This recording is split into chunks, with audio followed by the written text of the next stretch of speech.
David, was I what did we decide last time?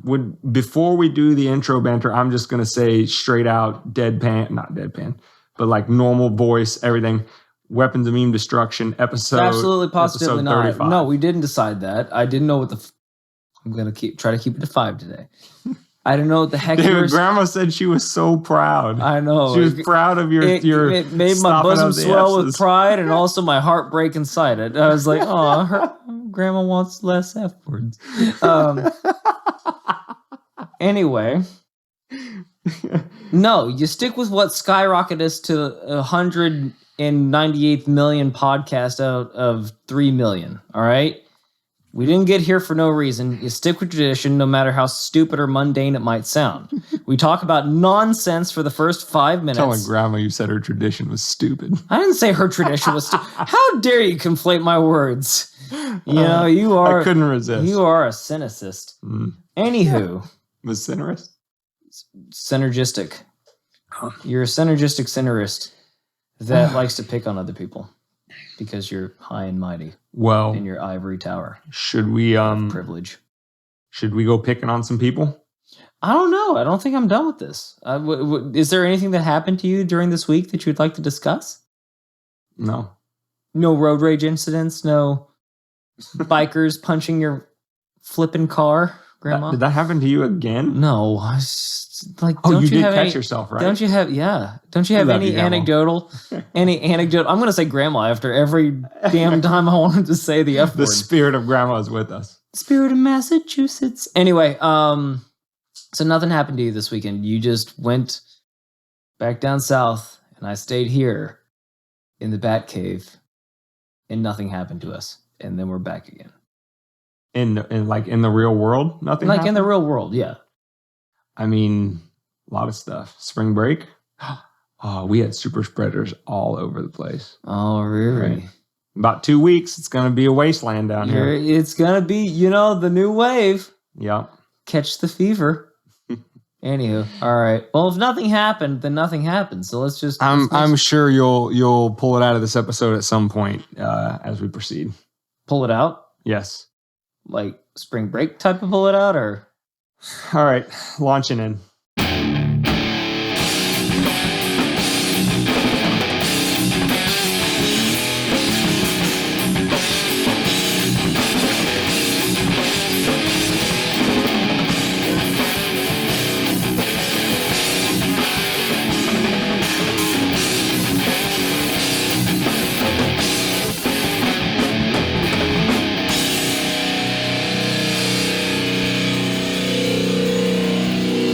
Welcome to Weapons of Meme Destruction Podcast, episode 35. Can be found at wmdpodcast.com/35. I was going to flash you the number, but I believed in you.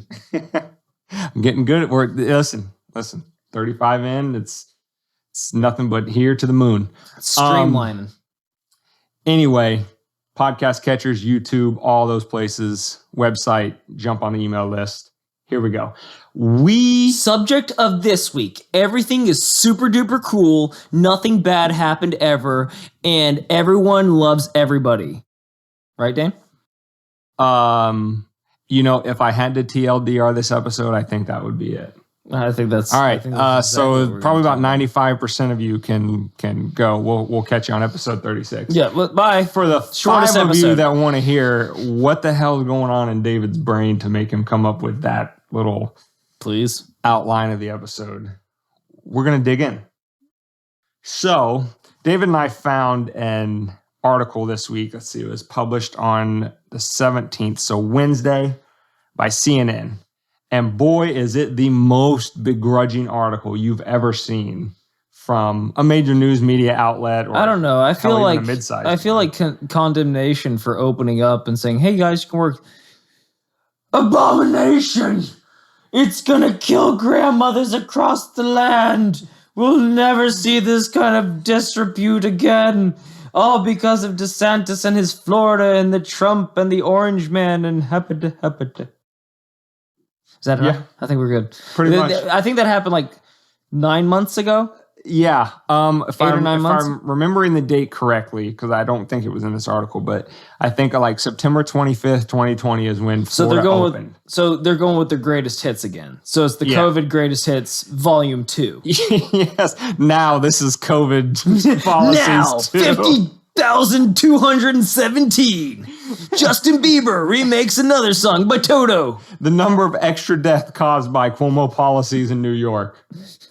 Now that's what I call Kids Bop. Covering all the songs you didn't want to hear again, but with kids. Kids Bop is never going to sponsor us now. Damn it! Think of the millions of dollars in revenue. Dude, you have just nixed another entire industry of possible sponsors. You've just we're gonna be stuck to like freaking slap chop. Okay, can we get to the point? Maybe. Okay. All right. So, an article not very fond of Florida's little experiment down here, or in particular, DeSantis. Terrible, terrible thing. But CNN, the established member of the Cathedral they are, they have to make sure that, you don't get too happy about what's happened in Florida. Don't think that anything that went on down there might have been even remotely a good idea. Dane. Don't think like that. Can we have a moment? That's unapproved. Can we have a moment of honesty on this podcast? Yeah. I think most of the moments are honest, but like a real moment of honesty. Yeah. I think we've given most of the country, nay, the world, good evidence not to trust Floridians at any given moment ever. Because we will literally bite your face off. We will break into Burger King at 3 o'clock in the morning. Tell me COVID don't want to mess with Florida There's Man. a reason why Florida Man exists, Dane. This isn't it, but this is why they're like, I don't trust those guys. Put it this way, if anything, all that shit should prove that COVID doesn't have anything to threaten us with. After we survived a man climbing a traffic tower and pooing on oncoming traffic. Florida Man. I think that's the second reference you've made to that particular. I'm telling you, he's my hero. He's my favorite Florida man. If I could that's because this is a real person. That's what you said last time. Yes, if I could shake this methamphetamine-addled man's hand without him biting mine off, I would gladly do it. Because he's my personal hero. Not only did he get high, but he came up with that idea and executed it to perfection. I'm sorry. Too much deviation. Sorry. Go ahead. Sorry. I'm sorry. Sorry. Just get it. So, I don't think we were going to... I'm going to fight David's case a little bit for him. I don't think we were going to get through this entire CNN article, even without the deviations. So we're going to hit the highlights to kind of tell you how interesting of an article this is. And it will be linked on the show notes page of the website. So if you want to check out and read this thing for yourself, highly recommended because it's hilarious. So they start out the article just as in general. They want to allow DeSantis to fluff him up. Can't softball that one in. Okay. They want to allow him to basically tell everybody how great of a job he did, right? They're going to let him fight his case for himself. Please. But then they start to intersperse little factoids that are kind of very important for their overall narrative. It's like a backwards compliment, right? Only it's like an insult to your face. Right, but what they're going to do is they're going to capitulate on very key, like linchpin components of their entire narrative that if they don't admit this, then a lot of the stuff that they've sold you for the last year, like you can't admit this openly. Right. You got to like slowly, There's got to be a but. There's got to be a caveat. You got to moonwalk elegantly out of it. Nice, right? Nice. Okay. So you forgot the accent, but next time you'll nail it. So this is an example of moonwalking elegantly. So a couple paragraphs in, they give you one of the first, what I think an objective person would be like, that's a good thing. But from their narrative perspective, it's a very, very bad thing. It's a good thing. So they have a paragraph where they say, despite Florida's fewer rules, right? They're just a middle of the pack state, right? They're not number one in the country. They're just a middle of the pack state. They didn't have the best COVID numbers, but they weren't literal death factories. That's a pretty key admission from their side of the ledger, right? Well, I mean, if you track back, like we said, 8 to 9 months ago, they were saying we're going to be the epicenter. We're going to be the cause of the new wave hitting the Americas. So there's your, I guess that's a small pittance of a capitulation. Okay, so I'm glad that we can agree that it's a capitulation, but I'm going to just read the paragraph real quick and then explain to you why this is a linchpin, completely narrative imploding admission here. So the paragraph says, as many parts of the country embark on an uneasy march toward normalcy, Florida is not only back in business, it's been in business for the better part of the past year. DeSantis' gamble to take a laissez-faire approach, that's not an accidental choice of words, a laissez-faire approach appears to be paying off. It appears to be. It appears to be. I'm pretty sure there's hard numbers, but okay, it appears to be. At least politically, at least for now, as other governors capturing attention in the opening phase of the pandemic now face steeper challenges. So they're admitting that DeSantis getting out front of this thing, doing it when it wasn't politically popular, like Abbott has recently done in Texas, and he's catching all kinds of flack for it. DeSantis did this early when everybody told him he was wrong, that he was going to literally, turn his state into a death factory or America's #1 death destination. Well, and if you remember, it appears to have paid off. It happened exactly. That's huge, right? It happened exactly a year ago, remember? Like, it was spring break when they decided to shut everything down, which is why there were still kids still out on the beaches, and then they were going home and infecting everybody. So we started off as one of the states that was the most vilified because we were half the reason that the entire United States caught COVID, right? Oh, every single time there was an event from March of last year up to today, every time there's an event, Florida is going to be another super spreader. So from that very first spring break, we had the college football national championship last year. It's going to be a super spreader event. We had the Super Bowl in Tampa. It's going to be a super spreader event. Every single time. Oh, it's a holiday? Super spreader. Oh, you're going to go see grandma? Death. I have news for you, super spreader narrative. Oh, here are the numbers to back it up. We didn't record them, but we made them up. So here's the thing: we projected them. Right. If the experts projected it, that's what I mean. Then that's fact until it's not. That's why we're a good team. That's how it goes. Because I set them up, you knock them down. Yeah. So that's what I was getting to about the being the linchpin of their entire argument is think about what every policy that they wanted to institute in order to stop the virus, to slow it down, to have less deaths, blah, blah, blah, blah, blah. Every policy is around the individual being a liability to the group.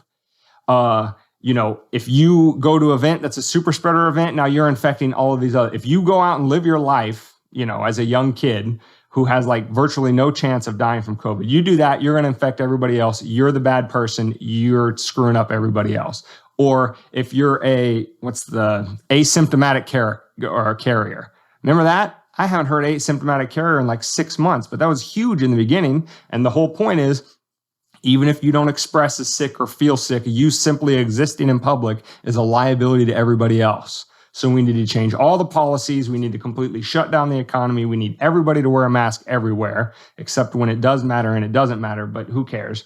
The policy is all based around, if you deviate from the path by 1 degree, citizen, it's going to be anarchy and chaos. And you might be saying, Dana, David, what's the deal? Like, if it saved one life, like Cuomo said, it was worth instating, right? Well, here's the real news. Here's the real news. Is that there were real life implications here. There were people that didn't get to see their dying relatives because of mandates that were put in place by the state to quote unquote protect everybody. They robbed a lot of people of just basic human rights in their last hour, which is when you need to have the most human rights. So there are real world implications. There wasn't just like, oh, well, I had to wear a mask and it was uncomfortable. Suck it up, buttercup. Like, no. We're not arguing about that. We're arguing about the real things that really affected people because of these. Right. And I mean, the fact that the path was so clearly defined, they even had a phrase for it. It was called the science.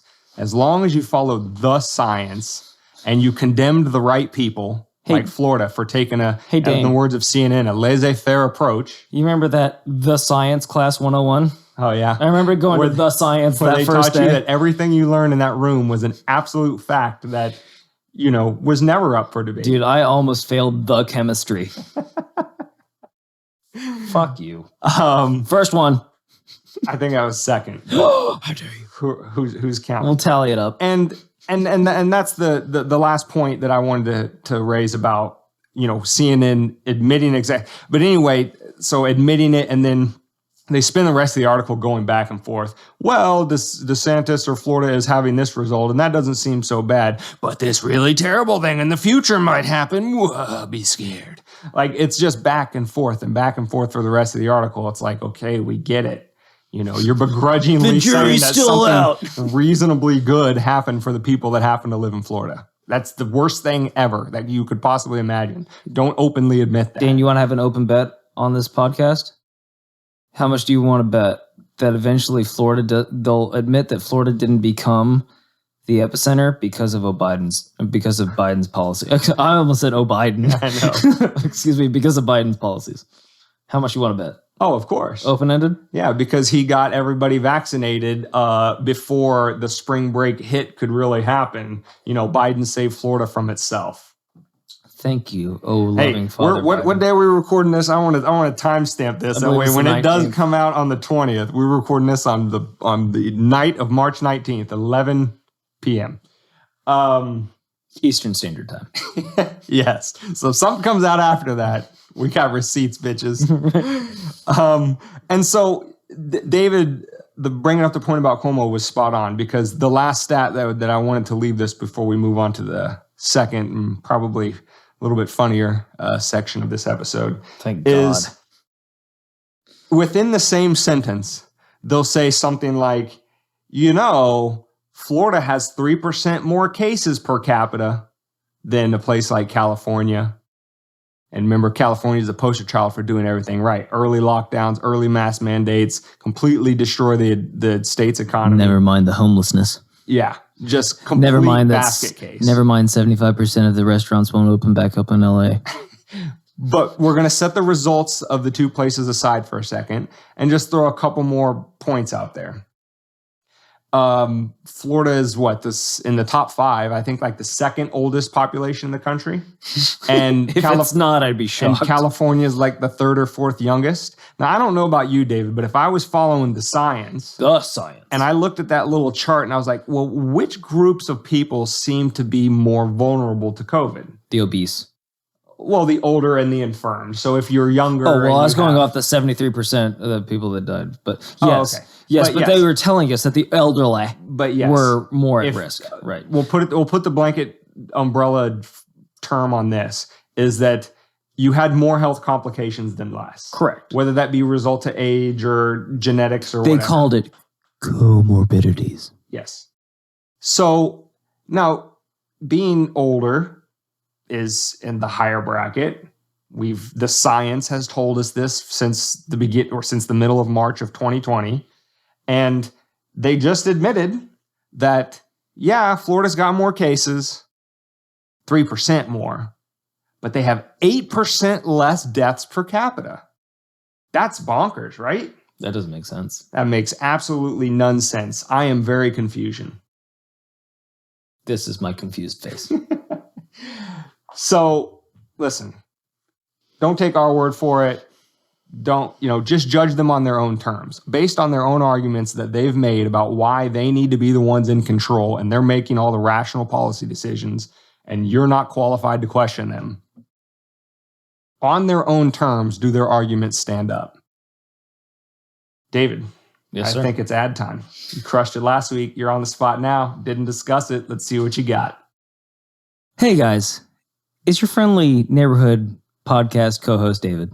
And if you're a fan of startling statistics like I am, you'll know that most STDs are spread in the retirement homes that we're accustomed to down here in Florida. So please, when you're thinking about bedding down Nana for the third time this week without telling her about Booby Ethel down the road there, slap a Trojan condom on for safety, for yourself and hers.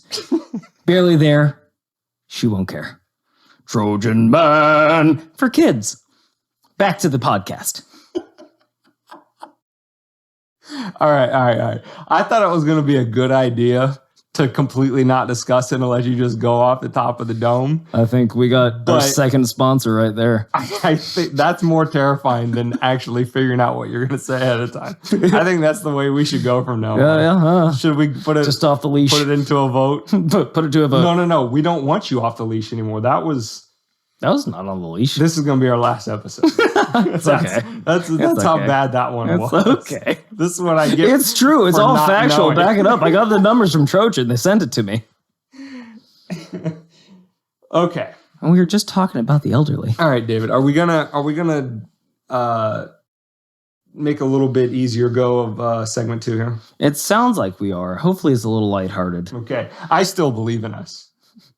All right. So, in true Dane and David fashion, I use a freaking long CNN article from my segment of the show.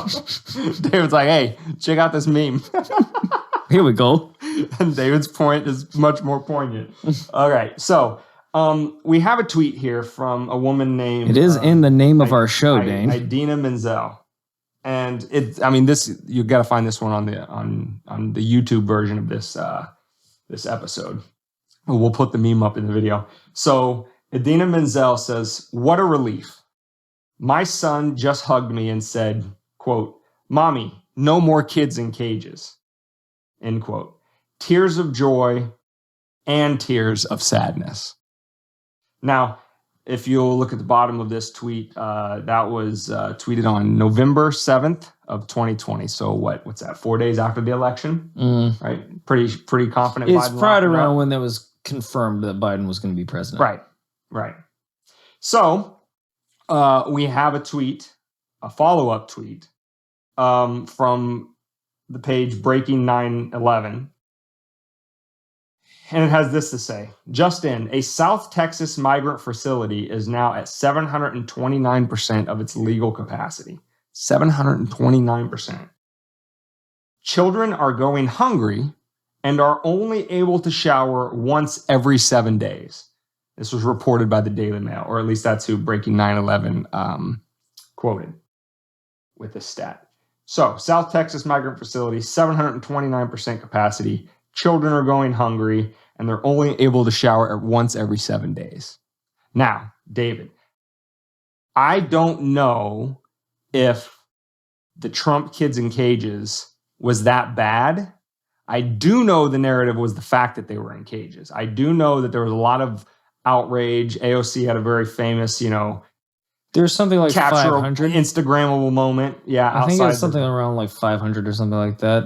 Wasn't that a number that was thrown around a lot? Or I can't really. Well, I don't know about the just numbers, going off but what I'm saying is the conditions.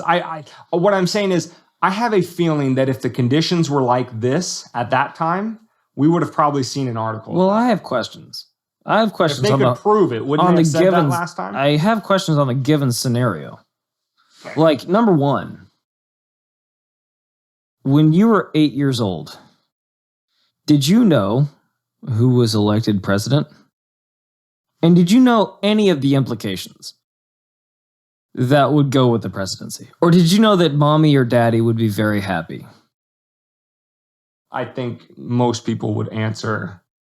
You just wanted your mom and daddy to be happy, right? Right. So if they were happy, you were happy. Right. Cool. So either this kid that ran up to his mom and called her mommy is either fictional. When we were this eight, is either that was Clinton against this Bill, is by the this way. is right. This is either fictional or this is the creepiest 18-year-old that I've ever heard of in my life that still calls his mom mommy. Mommy. Who does this? An 18-year-old. Who? A voter. Their son that ran up to the... Jesus, Louises, you lost me there, didn't you? No. No, the mom that runs... 18? Exactly. She said her son walks up to her. So either I'm supposed to believe that her son is a child crying in her arms that there's no more children, or that's the creepiest 18-year-old that I've ever heard of in my life. There's the slow one. I totally overlooked the mommy word. God damn it. Mommy, is dinner ready? Like, Okay. All right. So yeah, you have a point there. Taken either way, it's kind of weird. And don't kiss her on the lips either, you freak, you. Creepy son of a bitch. All right. Well played. Thank you. Well played. That's the angles we look for out of you. I had to push you up for it to catch you right in the dome. That was good. The last horse finishes the race. Mm-hmm. All right. But anyway, here's what I have to say about this meme. Pretty short and sweet. I'm pretty sure the people have been waiting for that anyway. Whether her young child had this to say to her or her very disturbingly referential teenage or older son has to say this about her. Troubled. We'll call him troubled. That's a lot of buildup. I know. We're going to leave this in. No, we're going to leave this in. No. We're leaving this in. We're not, David. No. All right. We have to. No, you're laughing too hard. We're not doing it. This is outtakes, man. I'm not saving any of the outtakes. You know that already. Anyway, so she has, within a couple days after election night, such relief. Her child has such relief that at the end of the day, the lesser of two evils won. Right? I have a lot of friends who are big Democratic supporters, and Joe Biden was not their first choice, and they would be the first to tell you that, and that's much appreciated. But at the end of the day, they had the same thing to say that we're supposed to listen to and think as wise beyond our years advice every single election. The lesser of two evils, and we'll get there gradually. Or, it can only get better. I don't know if those conditions, 729% of its legal capacity, children going hungry and are only able to shower once every 7 days. I don't know if those conditions existed under Trump's kids in cages, but I have a feeling if they did and the news sites could prove it, that we would have seen a lot of articles about that at the time. Now, maybe I was living under a rock and didn't see them. So when I build the show notes page, it may be a very rude awakening for me, but I don't remember seeing them. So either A, it's just as bad as the greater of the two evils, or B, it's scientifically speaking 729% more evil. So Dang, he's only had 60 days, okay? He's only had 60 days. He only had 60 days to grow the evilness by 729%. What can he do with 100? Jesus. Where will he stop? Who knows? But, I'm glad that we brought that cheery subject up. So what you're saying, Dane, is we are not our government? That's it. I'm thinking that's a key takeaway. Wow. That is... I think that might not be the worst lesson to take out of it. That sounds like a fucking t-shirt right there, my friend. I mean, I don't know about you, David. Number 3, by the way. Did you... What, you said a bad word? Yeah, it's an F-bomb. Stop doing that. Granny can handle a couple of them. All right. We had a key takeaway that you're trying to get to. Is that we are not our government. Yeah. And it's a good shirt. Well, I mean, that's neither here nor there. I guess we'll let the fans tell us whether that's a good shirt or not. They're going to come back and say that's stupid. But listen, I don't remember passing the legislation or voting for the person who built the cages originally, Obama. I don't remember voting for or supporting the guy who continued them. Or let's go down the road. Let's go down the other post. Let's go down the other post. Recall lesser of two eviling my way into Biden to even make it precisely even if you did 29% worse. Even if you did they come out and explicitly say that they were going to put kids in cages? Because if you do that at the time that you voted for them, then yeah, you're kind of guilty. But if they told you that they were going to fix the economy and make your life better, and that's why you voted for them because you believed them, are you really guilty of the fact that they went and did what they did? without you knowing it or even having a clue that they were writing a bill that would enable them to do so? Does that make you liable? I would argue that it doesn't. Well, what I would say about that is a key phrase that I come back to a lot because it is so often right, is that in the age of information, ignorance is a choice. I mean, I'll let you speak for yourself, but for me, I don't think of myself as that much more intelligent than the next person. If I can see what's clearly pasted in front of my eyeballs on a constant basis, if I take even the most cursory review of history, if I watch the History Channel twice in my childhood, then I know everything there is to know about history for the rest of time. If I take that deep of a dive into it and do some research on actions of today, you can come to some reasonable conclusions that maybe those in power don't exactly have your best interests in mind. Or and that you are not your government, because it's unacceptable that at this point you still can't see what they're capable of, despite all of the history that you have. Well, all I'd argue is that if you think that you're voting for Jesus Christ incarnate, then I suggest that you start watching the History Channel. Well, what has the History Channel become? It's become like... Anyway, look, just read a history book, read a couple of them, and learn a little bit better. Or just look over Common. Yeah, learn a little bit better, you. You stupid shit.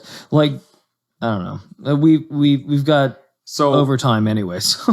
That's my argument. That's why, you can't claim ignorance at this point. But all I'll say is, there's too much history, just because it's too easy to find it. Just because you vote for somebody does not make you responsible for their policies, but you should also not go into this situation with eyes wide shut. Accusing the other side that they are responsible for all of their side's policies. Correct. What's good for the goose is good for the gander. If they're responsible for theirs, then you're responsible for yours. Why isn't that a fair way to engage in political discourse? I guarantee it would probably shut a lot of arguments down when both sides aren't looking at their side as sacrosanct and the other side is the epitome of evil. There you go. So... sounds like a very religiosity approach, Dane. That's the direction we'd like society to go. And you know what? If you lovely listeners share this episode with enough people, perhaps we can grow, perchance to dream, our army of meme destroyers, Dane, and make this world a better place. Is there any place that they could find this? Like, do they have to look under like every given rock that they know in their general geographic region? Nope, because they live in that same age of information, David. And where could they find these? They can get it at wmtpodcast.com/35. They can get it on Spotify, iTunes, Stitcher, Podcast Addict, you name it. They can get episodes videos on YouTube. Yeah. All social media. Find us on Instagram, Twitter, and a private Facebook coming soon for those of you that take a little gander over at the Support Us page or Support Us tab on the website and go through those options of all the extra content that you're going to get for different price points per month. And we appreciate for listening. We appreciate for spreading the news of the podcast and for throwing us a couple bones if you like us. And potentially big announcement concern next time on the evolution of weapons of meme destruction. As the meme destruction turns. Next time on Weapons of Meme Destruction. So anyway, you guys wash your hands, sanitize, and above all else, stay salty out there, and we'll catch you on the next podcast. Over and out.